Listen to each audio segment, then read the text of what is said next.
Honorable Ministers, Excellencies, distinguished guests, ladies and gentlemen, let me once again welcome you all to Antalya Diplomacy Forum. I am both today will be the host and the panelist of this panel. And as I said at my opening speech this morning, the inability of the international community in stopping Israel's war crimes is eroding the very fundamentals of the international system. This failure leads to a legitimacy crisis of the international order. For many years, as Muslim world, we made mere condemnations and waited for others to solve our very own problems. The hegemonic powers remain indifferent to the problems they themselves created. This time, we took matters into our own hands and displayed an act of regional ownership. The contact group on Gaza is an innovative product of this line of thinking. It was mandated by the joint OIC Arab League summit to intervene in the ongoing tragedy in Palestine. In addition to Palestine, the group has 7 members comprised of Turkey, Egypt, Saudi Arabia, Jordan, Indonesia, Qatar, and Nigeria. I am privileged to be a member of this group. It is also a distinct honor to have here with us 2 of our distinguished members, Brother Samir Shukri, Foreign Minister of Egypt, and Brother Riyad Malki, Foreign Minister of State of Palestine. For the last 4 months, we've been making joint diplomatic initiatives all around the world. We met key leaders, decision makers, and individuals in different capitals and international platforms. Sometimes we have made collective demarches. Sometimes we have applied a division of labor among us to address different audiences. This group is a unique way to manifest the solidarity of the Muslim world with the Palestinians. I am sure my colleagues will be humble in expressing what we've achieved so far. Yet, thanks to our concerted efforts, first and foremost, we managed to raise the international public awareness about the tragedy in Gaza. Secondly, as a contact group, we persistently exerted pressure on the countries supporting Israel's cruel attacks. When we started our demarches, there were only a handful of Western countries favoring ceasefire and unhindered humanitarian assistance. Now, the overwhelming majority of the UN member states clearly support an immediate ceasefire and urgent relief efforts. For instance, at the first UN General Assembly vote on Gaza, the number of countries in favor of ceasefire was only 121 in October. At the second vote in December, this number increased to 153. Thirdly, we talk with one loud voice to discredit hegemonic narrative about the true nature of the Palestinian question. We challenge the argument that the current war is about providing security for Israel. The contact group highlighted that it was indeed the Palestinians who need security and self-defense more than anybody else. Now, we do have another challenge before us. Despite clear calls of international community for ceasefire and peace based on two-state solution, nobody seems to have any leverage on Israel. If any other country commits similar crimes, it will definitely face all sorts of sanctions, as you know quite well. Due to the blind support of the US, including use of its veto power, Israel enjoyed impunity in its crimes, which may amount to war crimes and genocide. This is not anymore a mere political conviction. It is the essence of the provisional measures that the International Court of Justice ordered. Unfortunately, the US and some European countries cannot exert pressure on Israel to stop bloodshed in Gaza, because either their political systems are designed to stay blind and deaf to all crimes Israel commits, or they have burden of the past vis-à-vis the Jewish people. Yet, whatever the extremist government in Israel or its staunch supporters propagate, the truth stands on its own. Israel will never be secure unless it declares that they are not after grabbing the Palestinian lands.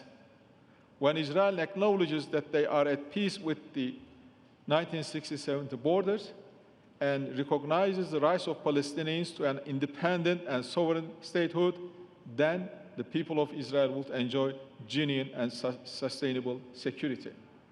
Let me stop here after this brief introduction and my personal remarks in my capacity as Minister of Foreign Affairs of Turkey. Now, with your permission, I would like to give the floor to honorable ministers. Then I'll be happy to take questions and comments from the floor and expand the discussions.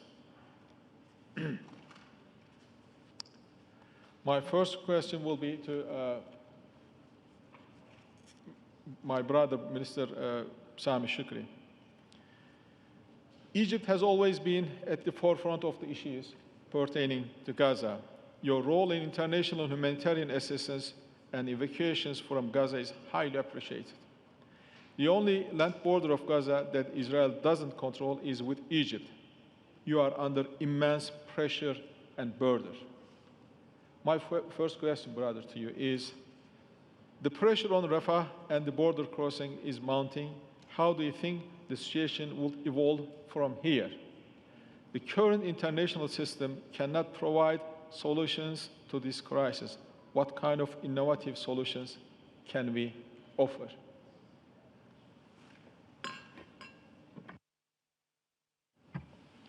Well, thank you very much. Let me first of all congratulate you, Brother Hakan, on the organization of this very timely event, and I look forward that we continue to cooperate, both Egypt and Turkey and the rest of the contact group, in advocacy and in our efforts to find a lasting solution to what has been an ongoing problem that has plagued our region and has caused so much human suffering and instability and lack of security. The border crossing at Rafah has been constantly open since the 8th of October, despite the few days where it was bombarded to restrain the amount of the actual disbursement of humanitarian assistance. But since that initial phase, we have kept the crossing open. We have done everything possible in coordination with many of our international partners to convince the Israeli government of the necessity to provide assistance at a scale that responds to the needs of 2.4 million inhabitants, Palestinians in Gaza. And our efforts have been restrained by a process of vetting that has been manipulative in restraining the amount of assistance that we can provide.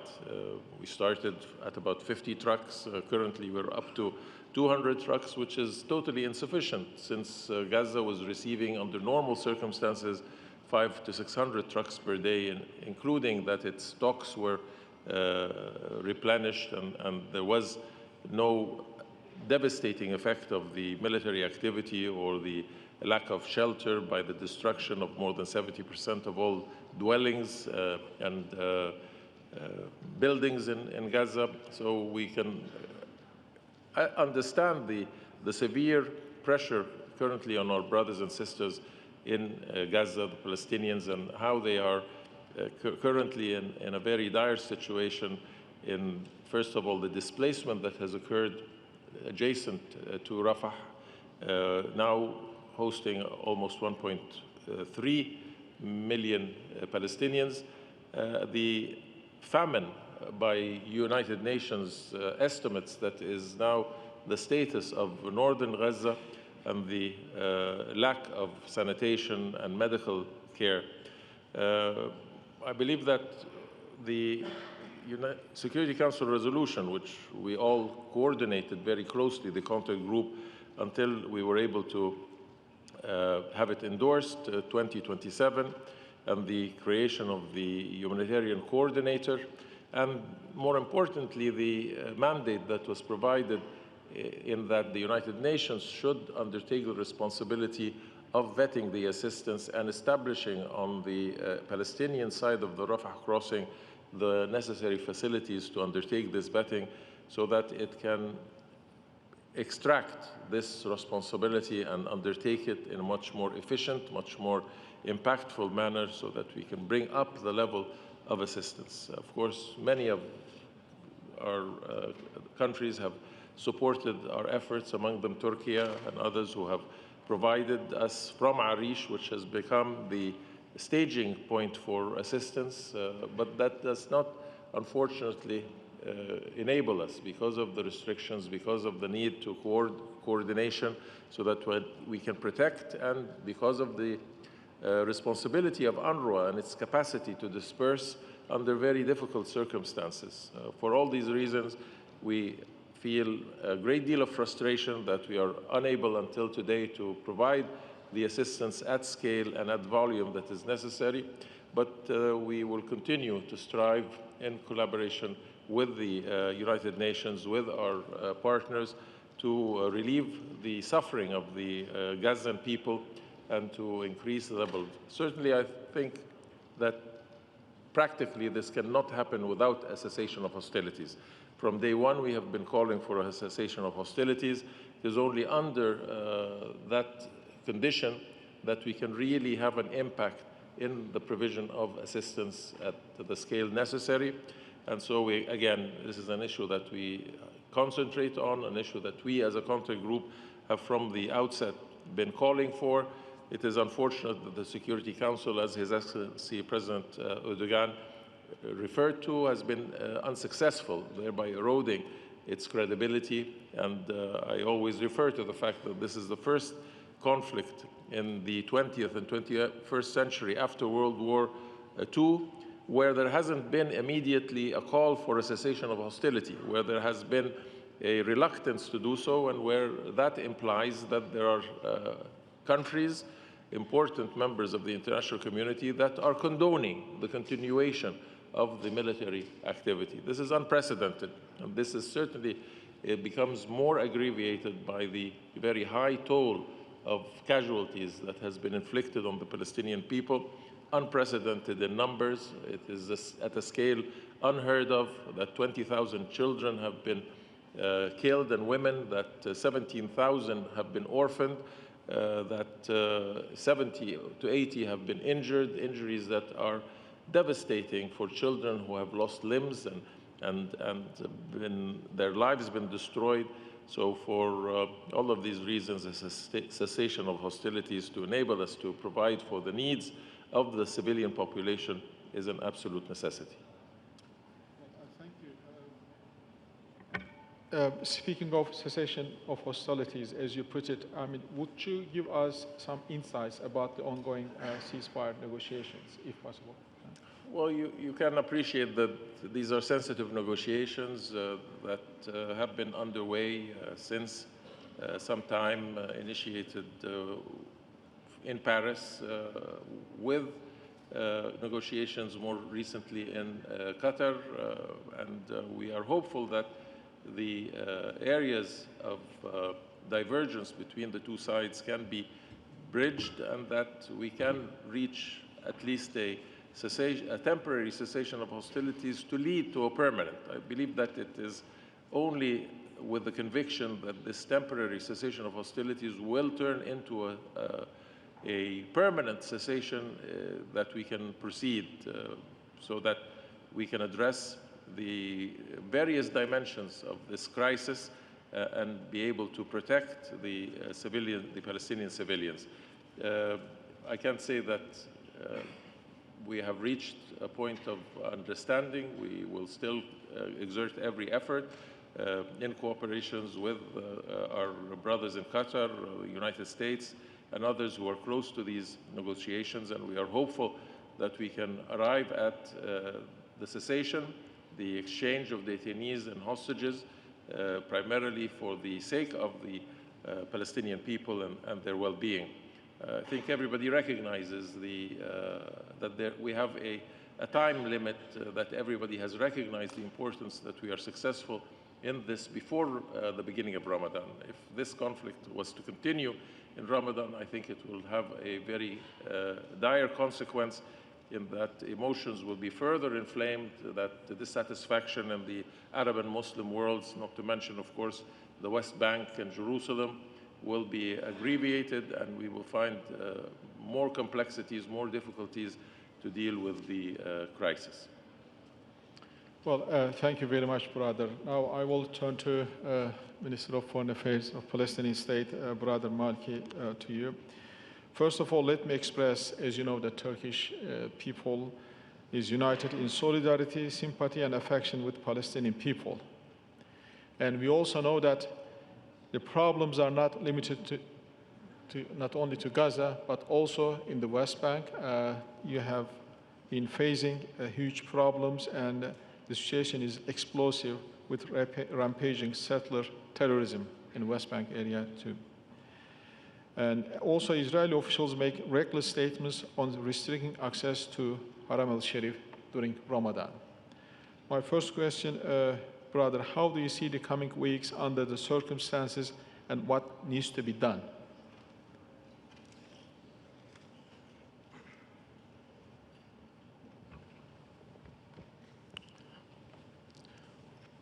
Well, thank you first, Hakan, for holding such encounter and trying to focus on the dire situation in Gaza and in the rest of the Palestinian occupied territory. If we are not going to reach a ceasefire within the next couple of weeks, then I don't see any changes taking place on the ground.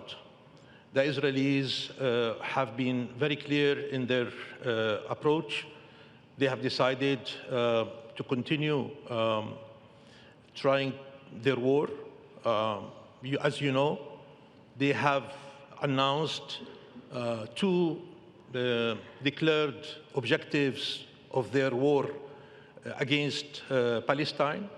The first objective is to wipe out Hamas completely from Gaza, and secondly is to the return safe of the Israeli detainees in Gaza. It's very clear that after 145, 146 days, that these objectives are not attainable objectives. Israel did not achieve any result regarding these two objectives, not even that close to any of these two objectives. So why then Israel continues the war and insists of continuing the war? Because also there are undeclared objectives of this war. And these undeclared objectives could be attainable objectives. One is the total destruction of the Gaza Strip, wiping out everything in Gaza. We have seen that happening from day one. They started destroying infrastructure.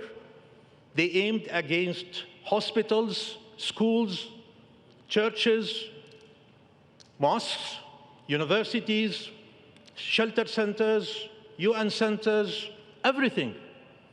They started destroying everything that was standing in Gaza. So they wanted to destroy all of Gaza in order to make Gaza unlivable, uninhabitable. So if tomorrow, the day after, 6 weeks from now, Netanyahu feels he needs to reach a ceasefire, not necessarily ending the war, but probably a ceasefire, then there is no place to go to for the people who were displaced from their cities and villages and communities and refugee camps. So the first objective is to make Gaza uninhabitable, unlivable. And it seems that he continues until today doing exactly the same, hitting hard. Even after he finished the so-called the first round and the second round of war in Gaza, he goes back to the north in order to destroy what is left, that is not destroyed yet, or it's partially destroyed. He wants to be sure that he's leaving no one block over the other, one stone next to the other. That's very clear.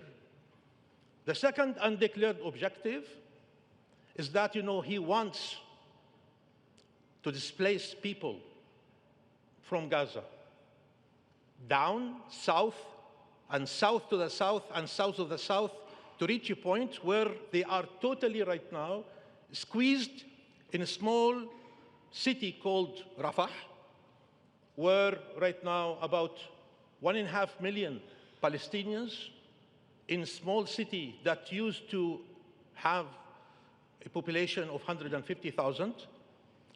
And right now, people, they ultimately have no choice left to them, because Netanyahu is determined to attack Rafah.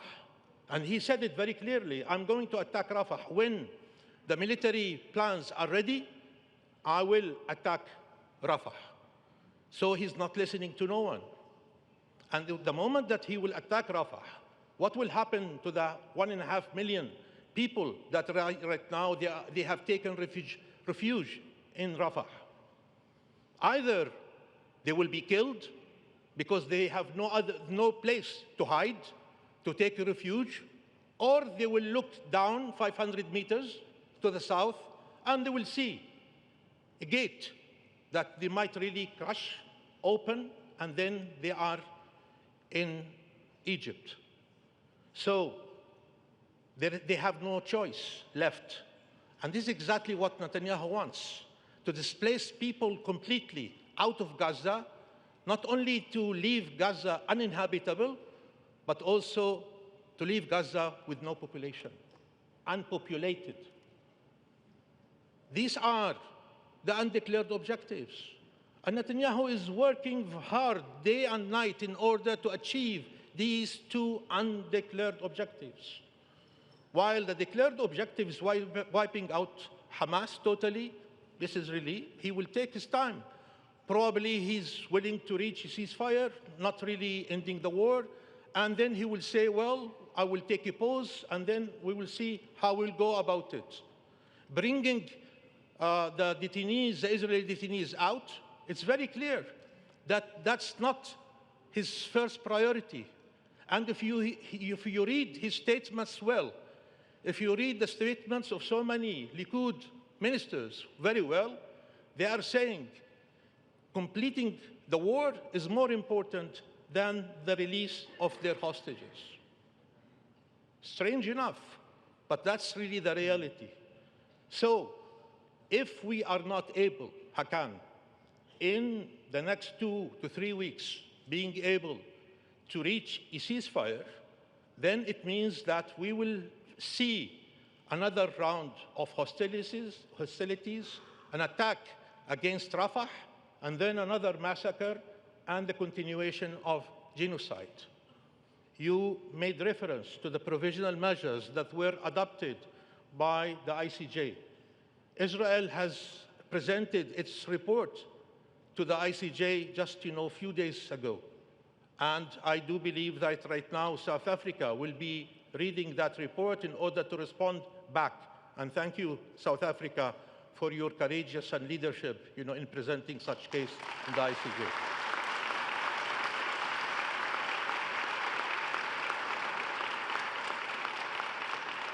But it's very clear that when you look in the Israeli response, they say that the ICJ has no jurisdiction, and they did not commit any type of crime against people in Gaza. That the 30,000 people that were killed, 70% of them are women and children. are simply collateral damage, that they are not really counted. And then even yesterday when Netanyahu came out in his press conference, he did not even take any responsibility to the last massacre in the Nabulsi, junction in the south of the city of Gaza, where 114 people were massacred, killed, and 700 injured. They were waiting for humanitarian aid to arrive after 3 months without getting any drop of water or any piece of food. And when they were there, in the tens of thousands, the Israeli tanks opened fire at them, killing 114 and injuring 700. So it's very clear that if there is no international world strong decision to force and to impose a ceasefire on Israel, Israel will never accept a ceasefire.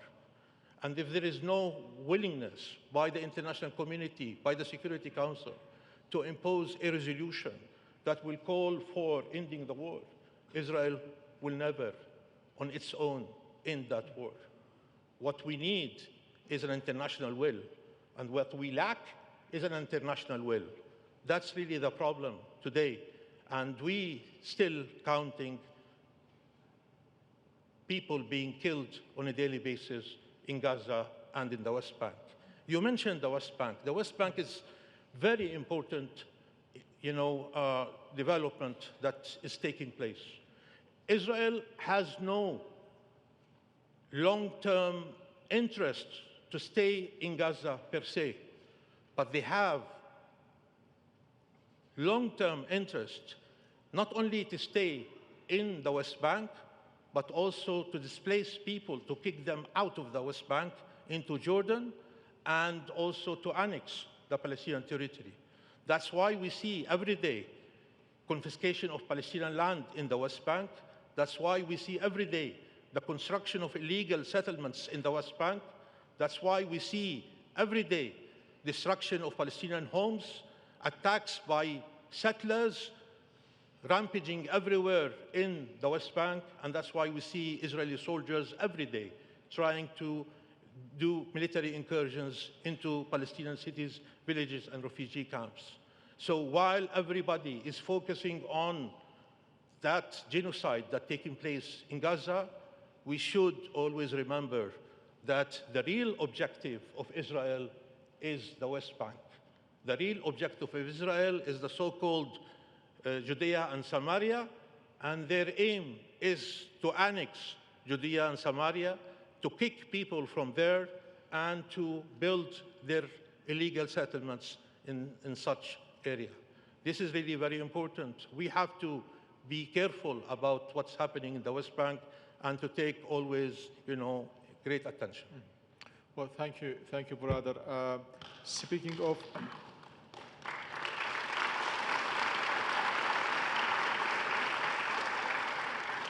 in your statement, you made it quite clear that if there is no ceasefire for the next 2, 3, 4 weeks, things will get worse, and another round of violence will even create more destruction. So my question is, brother, how do you see the risk of regional escalation of the war?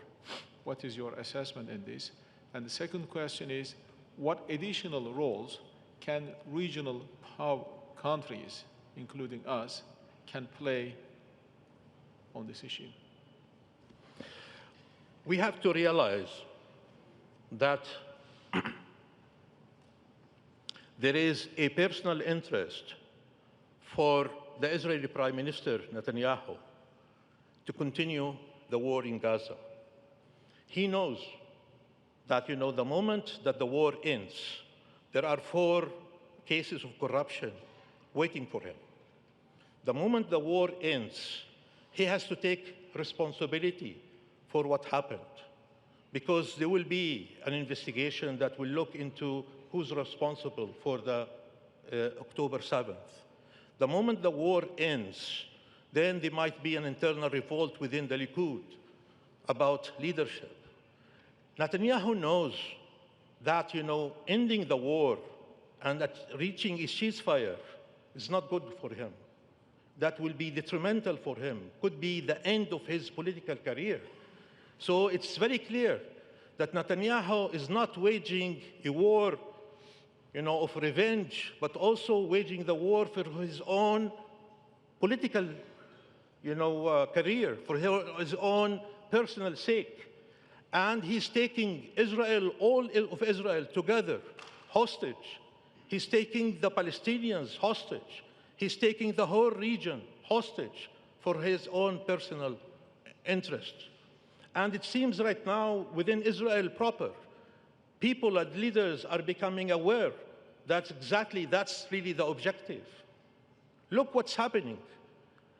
Every day we hear that Netanyahu, in terms of the negotiations for reaching a deal for the release of hostages in exchange of Palestinian prisoners, the entry of aid, etc., we always hear that Netanyahu is putting hurdles every time. He's not allowing his team to go. He's trying to downgrade the level of participation of his team. He's always putting hurdles, new hurdles after hurdles, in order not to reach an agreement, because he knows the moment that agreement is being reached, it will be translated into a ceasefire. That ceasefire will mean probably the ending of the war. And then he has to face the consequences of that. Now, at the same time, he believes that, it's very important to prolong the war as much as possible, and also to extend the war as much as possible. And that's why, he is very much interested to see a spillover into the West Bank. And we see that through military incursions on a daily basis in the Palestinian cities, villages, refugee camps, settler violence and settler terrorism, and also Haram al-Sharif, who puts al-Masjid al-Aqsa incursions on a daily basis. But also, we see that in south of Lebanon. And it seems that right now he is very much eager also to open that front in South Lebanon. And if the South Lebanon front is open, then front in Syria will be open, front in Iraq will be open, front in Iran will be open. Meaning that, he is very much interested in transforming this war against Gaza into a regional war. Believe me, he is seeking a regional war. And he wants to drag the Americans into such war. He wants to bring them in because, he wants the only way for him to survive personally, and the only way for Israel to see that the whole regional war is an existential war for the state of Israel. In this case only, he sees his personal salvation. And so he will take us into regional war because Netanyahu wants to salvage his own face. And this is very dangerous. That's why if there is a problem today in the region, that problem has a name, and that name is called Benjamin Netanyahu. We have to be careful about it, and we have to take all precautionary measures before it's becoming too late. Well,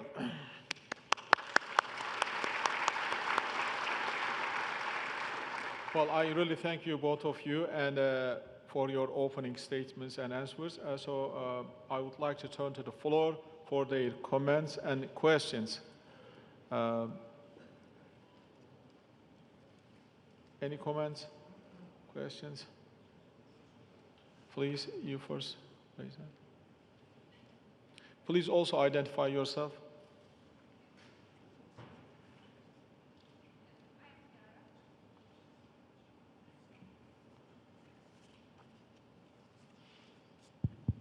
Okay, I am Dilara, and firstly, I would like to thank to all of you for the perfect contributions.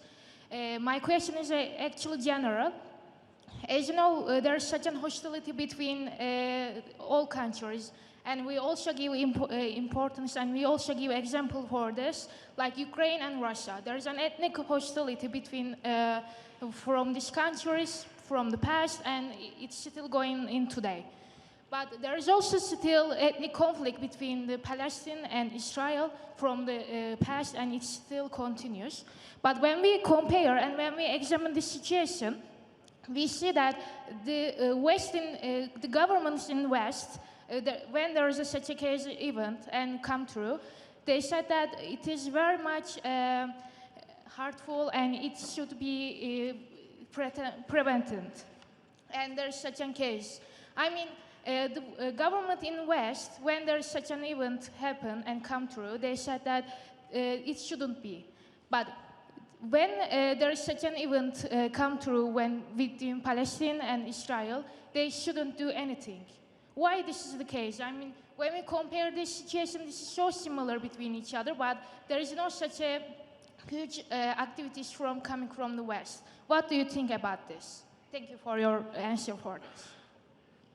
Would you like to answer the young lady's question? I'd like to give you the opportunity, Please. but I'll certainly, this only reinforces that there's a double standard, that there's an erosion of the mechanisms that have been put in place since World War II to deal with international relations, and that there is a lack of a moral justification, undoubtedly, when there is a reluctance to call for a ceasefire, when there is a inability to define what is happening for what it is, when there is 30,000 counting, when we continue to count casualties among women and children and civilians, and there is no indignation and outrage, when there is lack of empathy in one case and excessive solidarity with another. This is all the erosion of the credibility of the world rule-based order and a selectivity depending on affiliation, depending on political interests. And this is a very dangerous situation that will have ramifications and will lead to a lack of understanding, a lack of ability to resolve issues, whether political issues or whether issues of a more general nature, climate change, the challenges associated with climate change, and all other multilateral situations, because the sense of injustice and lack of consistency will always cast shadows of doubt on the justifications and the motivations that are governing state relations. Thank you. Before receiving further questions, I like to, we have two distinguished guests together with us today. Ambassador Samir Bekir Diab, Assistant Secretary General of the OIC for Palestine and Al-Qudus Affairs, and Ambassador Hussam Zeki is with us too. He is the Assistant Secretary General of the League of Arab States. I'd like to give the floor to them for their comments, if they have any. Where is the mic?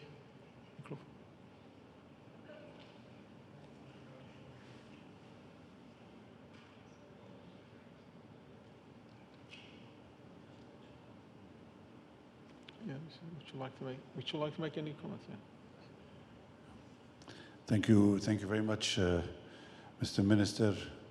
Of course, I am honored to be here and to deliver any comment on the presentation that we've just heard from the distinguished ministers. But we do stand together. We are all in one camp, and we do have similar thoughts on what is happening.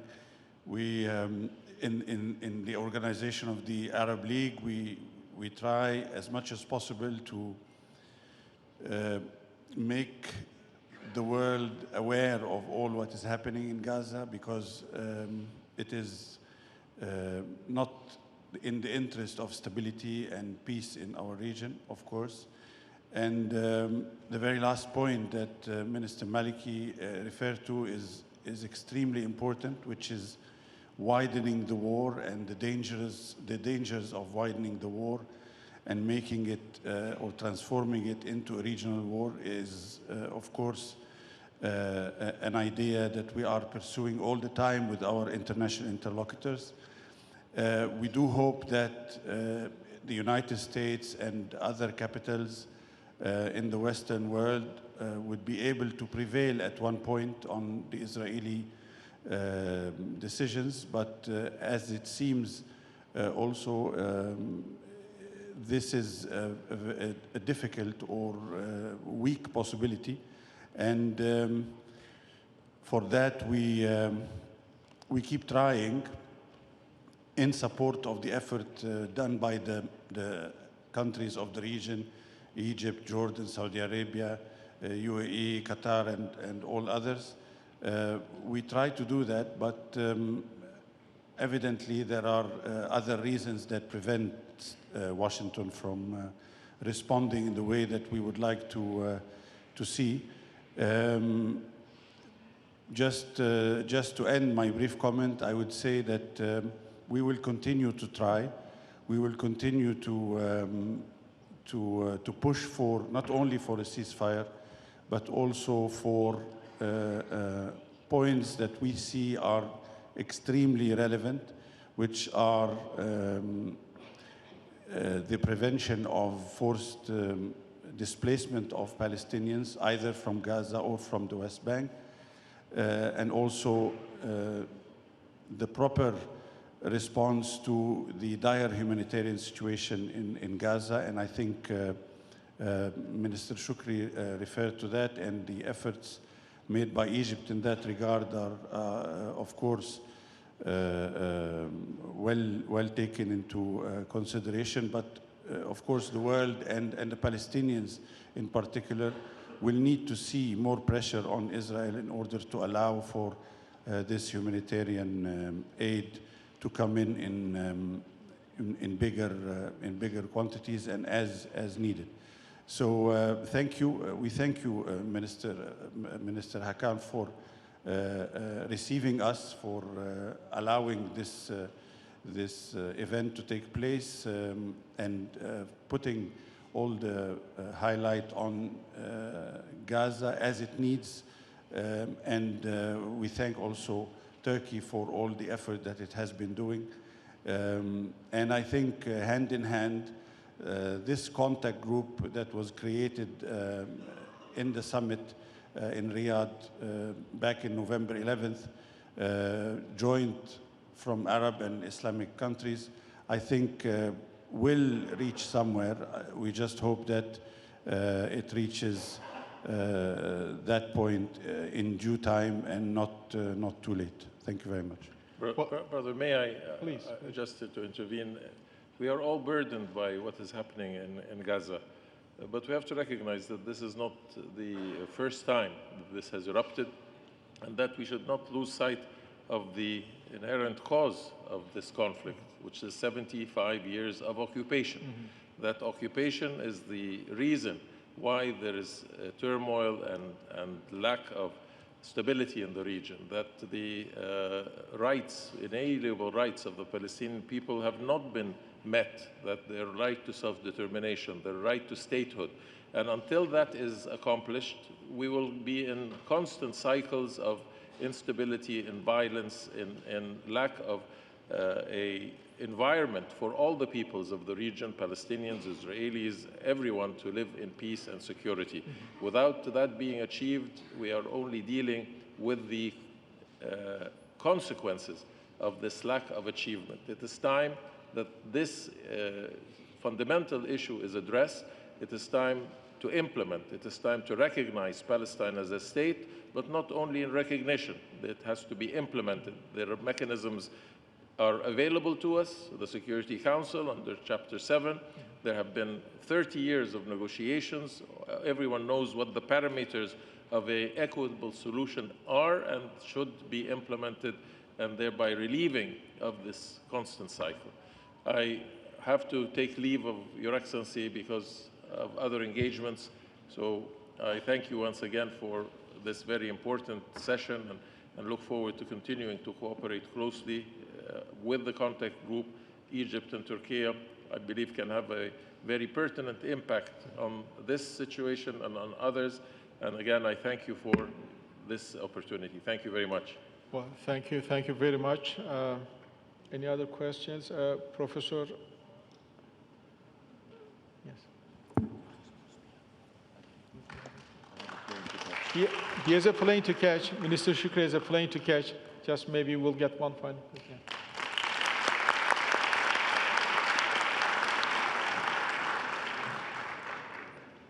Thank you, Mr. Minister. You explained about this Gaza crisis. Either we will have the big peace or the big war. And I am Professor Mr. from the Presidential Advisory, the department. Mr. Minister explained to us, Israel doesn't recognize all kinds of civilization, even though international law, human rights, and they declare, and is a kind of primus inter pares. Israel against all the human civilization, all the human being, all the values, all the culture, even the religious. However, we see that there is a big problem. And then Mr. President is explained that Erdogan, we will try to solve it by using diplomacy and forum. And thanks to the Egyptian and Turkish Brotherhood, try to solve it throughout. However, you explained, Mr. Minister, there is two options. One is Israel is aimed to be occupy all the territory, and they didn't recognize any kind of the border. We don't know their intentions. How do you see Turkey's guarantee role? Today, Mr. President Erdogan explained all the international community. We try the peace together, Egyptian and also other brotherhood countries. How do you see asynchronous peace and stability in this area? Thank you so much. The question is for the Mr. The guest. Yeah, we know you, Mr.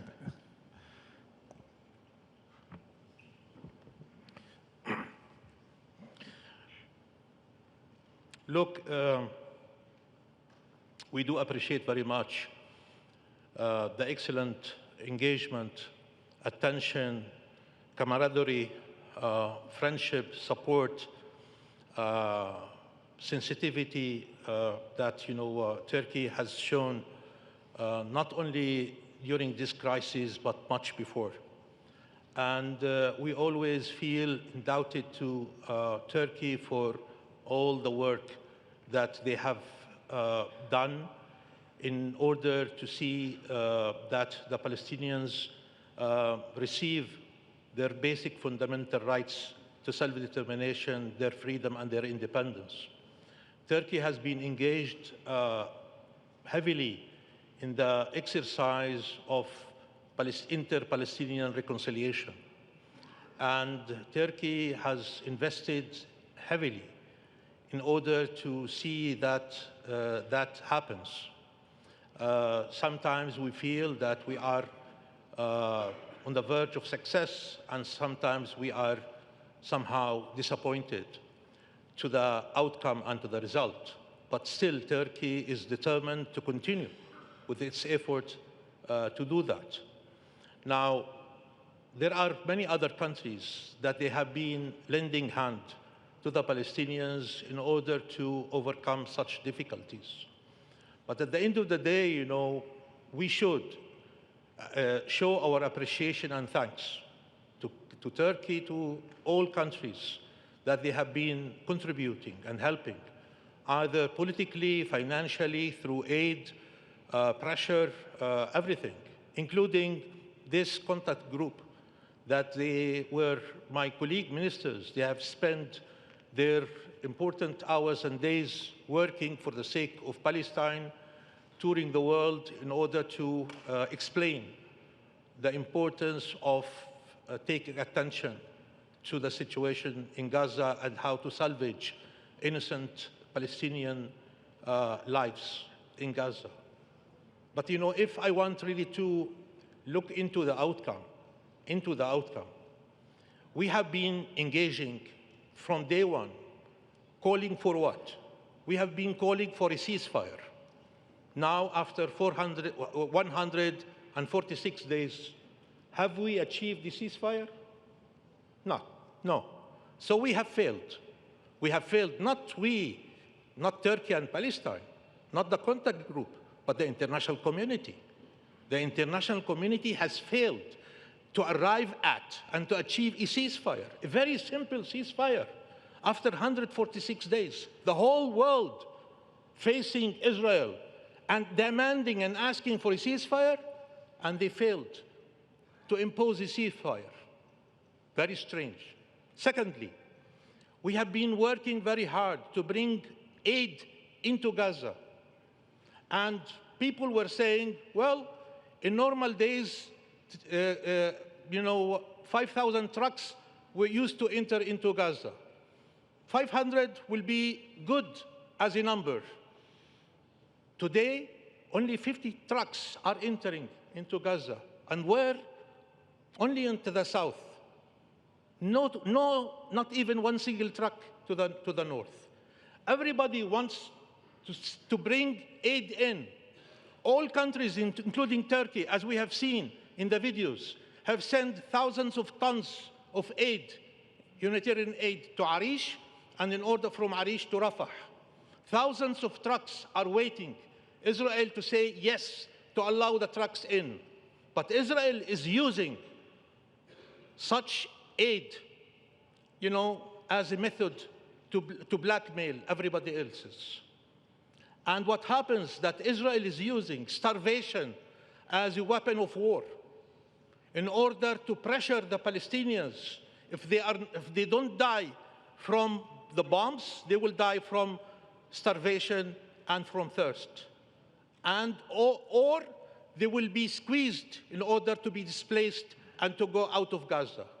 So it's very clear that even trying, all of us, the whole world, to bring aid into Gaza, we have failed. After 146 days, we have failed to bring, at least to increase the number of trucks from 50 to 200, which is not a miracle. It's simple act, just to increase it from 50 to 200. The whole world has failed, and Israel failed us.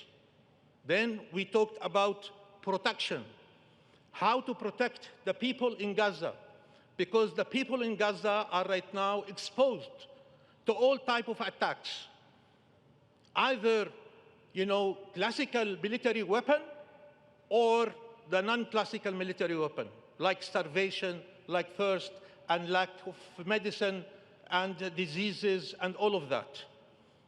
We were not able to provide protection to people in Gaza. They were crying, asking for protection, and we failed them. All countries in the world tried to provide protection, and Israel said no, and Israel succeeded in not allowing us, the whole international community, to bring, protection to people in Gaza. That's very important. Then, displacement. Israel has been keen to displace people from the north to the center, from the center to the south, from the south to the south of the south. And right now they want to kick them out from the south into Egypt. And we have tried to convince Israel not to displace them. We have tried to convince Israel to allow them to go back to the north. And the whole international community has failed. So imagine we are in a position where the whole world has a position in favor of protecting the Palestinians in Gaza, providing them with aid, calling for a ceasefire, preventing displacement, and because Israel says no, nothing happens. This is a test to us, the international community, and believe me, we have failed that test, and we have failed all people in Gaza. We have to stand up, we have to think about it, and we have to find ways how to reverse that action. Because if not, then people will die in Gaza more and more, and we will feel responsible for their death because we have surrendered to Israeli objection to that. Well, thank you very much, brother. I've been told that our time is up. Unfortunately, I have to conclude our panel here. And Brother Shikri has already left because he has to catch his plane. And well, I thank to Brother Maliki for his excellent contribution and answers. And I thank you all for participating here.